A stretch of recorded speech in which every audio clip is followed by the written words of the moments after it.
5-6 సంవత్సరాల నుంచి దారి తప్పిన ఆయిల్పేట్ నర్సరీలు, వాటికి నిర్వహణ, తర్వాత అవి పెంచిన మొక్కలు చూస్తే రైతులకి చాలా అనుమానాలు వస్తూ ఉన్నాయి.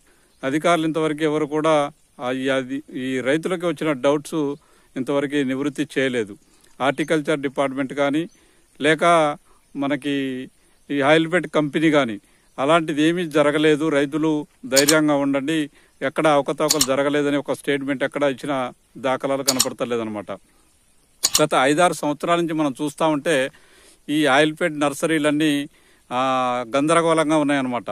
మొక్కలు నాసిరకంగా మొక్కలు రావటం, తర్వాత మొక్కలు నర్సరీలను ఎండిపోతే వాటికి బదులు డూప్లికేట్ మొక్కలు ఇవ్వటం, మన దగ్గర పెంచిన మొక్కలు మరి వేరే ఆంధ్రాకి తరలించిన దాఖలాలు ఉన్నాయి, ఆరోపణలు కూడా ఉన్నాయి.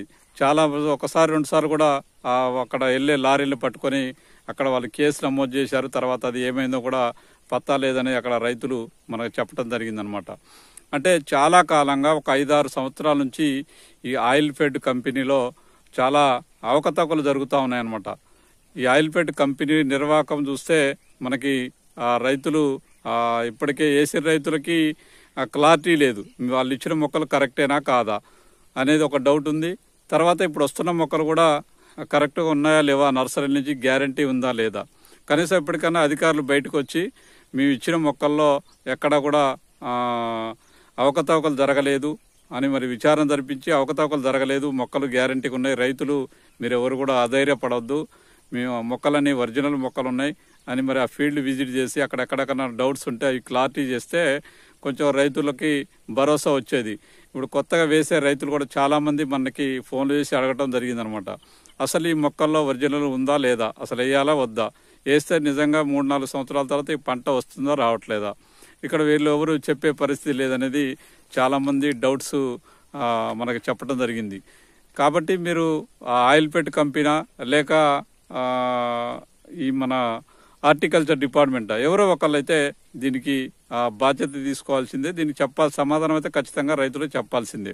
ఎందుకంటే మన సత్తుపల్లి ఏరియాలో చాలా ఫీల్డ్లు అన్ని అవకతవకలు జరిగినాయి, తర్వాత మొక్కల్లో కూడా అవకతవకలు జరిగినాయి, పెంచే దాంట్లో కూడా అక్కడ నర్సరీ నిర్వహణగా చేసే వాళ్ళకు కూడా అక్కడ సరైన అనుభవం లేని వాళ్ళని కొత్త వాళ్ళని పెట్టి వాళ్ళకి నర్సరీ పెంపకాలకు ఇచ్చారు. ఆ నర్సరీలో అసలు వీళ్ళు మనకి అక్కడ దిగుమతి చేసుకున్న గింజలెన్ని, తర్వాత అక్కడ ఆ నర్సరీకి ఎన్ని ఇచ్చారు, ఆ ఎన్ని మొక్కలు అవి ఒరిజినల్ మొక్కలు వచ్చినాయి, ఎన్ని చనిపోయినాయి, దాంట్లో మనం రైతులకు ఎంతమందికి ఎన్ని మొక్కలు ఇచ్చాము, ఏ రైతుకి ఎన్ని ఎకరాలు ఇచ్చాము అనే లెక్కలు కూడా ఇంతవరకు ఎక్కడ కూడా వాళ్ళు లెక్కలు చెప్పే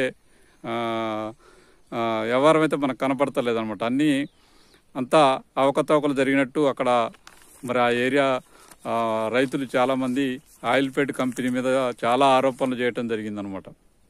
మరి ఇప్పటికైనా వాళ్ళు కళ్ళు తెరిచి మరి బయటకు వచ్చి ఎక్కడ కూడా మరి అవకతవకలు జరిగినా జరగలేదు దాని మీద అయితే ముందైతే విచారణ జరగాలి. ఈ 5-6 సంవత్సరాల నుంచి నర్సరీల మీద అయితే కంపల్సరీ విచారణ జరగాలి.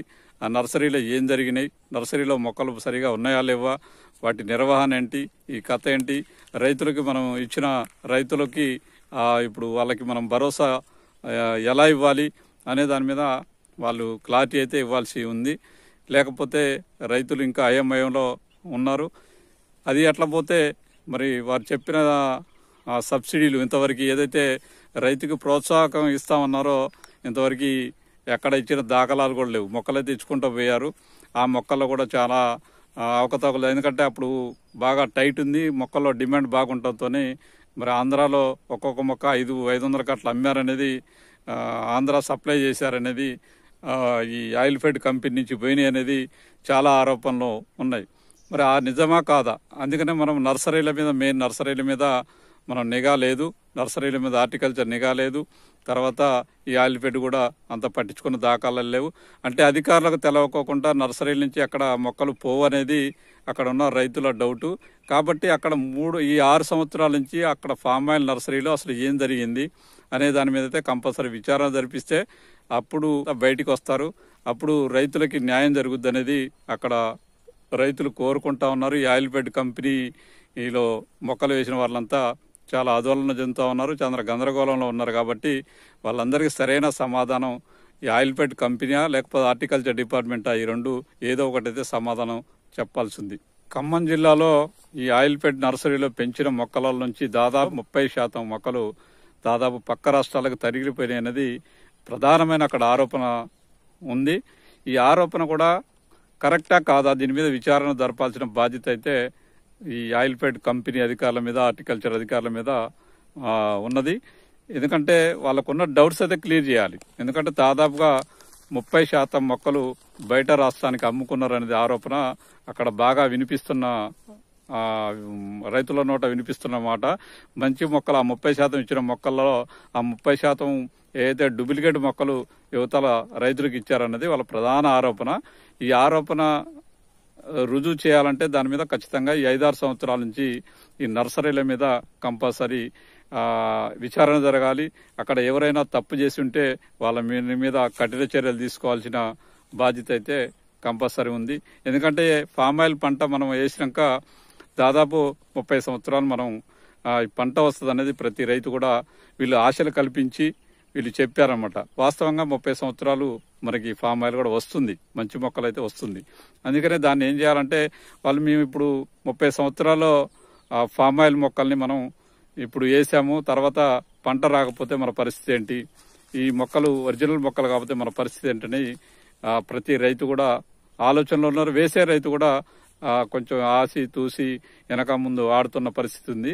దీనికి ఎక్కడో ఒక్కడైతే పులి స్టాప్ పెట్టాల్సిన అవసరం అయితే ఉంది. ఎందుకంటే ఇది ఒకరోజు వేస్తే 1 సంవత్సరం పంట అంటే ఎవడు పట్టించుకోడు, వస్తే వచ్చింది పోతే పోయిందిలే, ఈ సంవత్సరం లాస్ అయినాము, నెక్స్ట్ టైం మనం వేరే పంట లేకపోతే వేరే విత్తనాలు ఈ వేరే కంపెనీతో ఏదో ఒకటి ఆలోచన ఉంటుంది. కానీ ఒకసారి వేసిన తర్వాత 30 సంవత్సరాలు ఈ పంట ఉంటుంది కాబట్టి 30 సంవత్సరాలు మనం దిగుబడి తీసుకోవాలి. కాబట్టి ఆ రైతు ఎన్నో వేలకు వేలు ఖర్చు పెట్టి ఈ పంటని సాగు చేస్తా ఉన్నారు. కాబట్టి రైతులకి ఖచ్చితమైన భరోసా కల్పించాల్సిన బాధ్యత అయితే హార్టికల్చర్ మరి ఆయిల్పేట్ కంపెనీల మీద ఉన్నది.